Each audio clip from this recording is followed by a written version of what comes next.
राम राम दोस्तों। 22 जनवरी को अयोध्या में राम मंदिर की प्राण प्रतिष्ठा हो रही है। पूरा देश राम में दिखाई पड़ रहा है। घर घर में राम आएंगे की गूंज सुनाई पड़ रही है।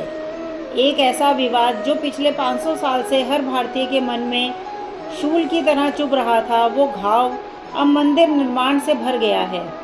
लेकिन 22 जनवरी से पहले 15 जनवरी की तारीख भी बेहद खास है, क्योंकि इसी दिन भारतीय सेना का स्थापना दिवस यानी आर्मी डे मनाया जाता है। डीआरडीओ अपनी जिस घातक मिसाइल को बनाने जा रहा है, उसे माता सीता की कुशा का नाम दिया गया है। हम बात कर रहे हैं भगवान राम की सेना और आज की आधुनिक सेना की। अधिकतर लोग यह मानते हैं कि भारतीय सेना की शुरुआत इंडियन ब्रिटिश आर्मी से हुई थी, यानी आज से 150 या 200 साल पहले। लेकिन आपको यह जानकर हैरानी होगी कि भारतीय सेना अपनी शुरुआत भगवान राम की सेना से मानती है। बिल्कुल ठीक सुना आपने, भगवान राम की सेना। इंडियन आर्मी की वेबसाइट पर लिखा है, भारतीय सेना का गौरवशाली इतिहास 10,000 साल पुराना है। भारतीय सेना पूर्व, पश्चिम, उत्तर, दक्षिण सभी स्थानों से आते हैं। भगवान राम अगर उत्तर भारत की अयोध्या नगरी के राजा थे, तो उनकी सेना के प्रमुख सुग्रीव का राज्य किष्किंधा पर्वत दक्षिण भारत के कर्नाटक में था।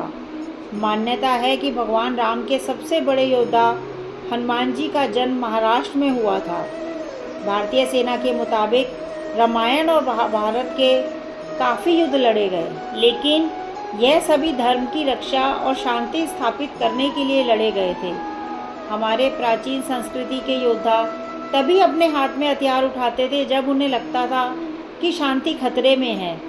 वैसे ही जैसे भगवान राम अपना सब सुख सुविधा त्याग कर जंगल चले गए थे और वहाँ राक्षसों का नाश किया था।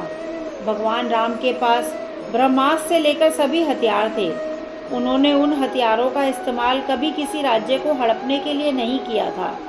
रावण की सोने की लंका को जीतकर वापस अपने मित्र और रावण के भाई विभीषण को लौटा दी थी। भारतीय सेना ने भी 1947 के बाद कभी भी किसी कमज़ोर पड़ोसी या दुश्मन की भूमि पर कब्जा नहीं किया। यहाँ तक कि 1988 में मालदीव जैसे छोटे से देश पर संकट आया और भारतीय सेना ने उस संकट को भगाया और वापस उस देश की बागडोर उन्हें सौंप दी। यह वो सेना है जो दुश्मन को अपनी ज़मीन पर कब्जा नहीं करने देती। यही वजह है कि भारतीय सेना प्राचीन यजुर्वेद की सूक्तियों को अपनी योजना मानती है, और वह है सब जगह शांति हो। जय हिंद, जय श्री राम। मैं नूतन। हमारी समस्याओं का समाधान सिर्फ हमारे पास है, दूसरों के पास सिर्फ सुझाव है। ओम साईं राम।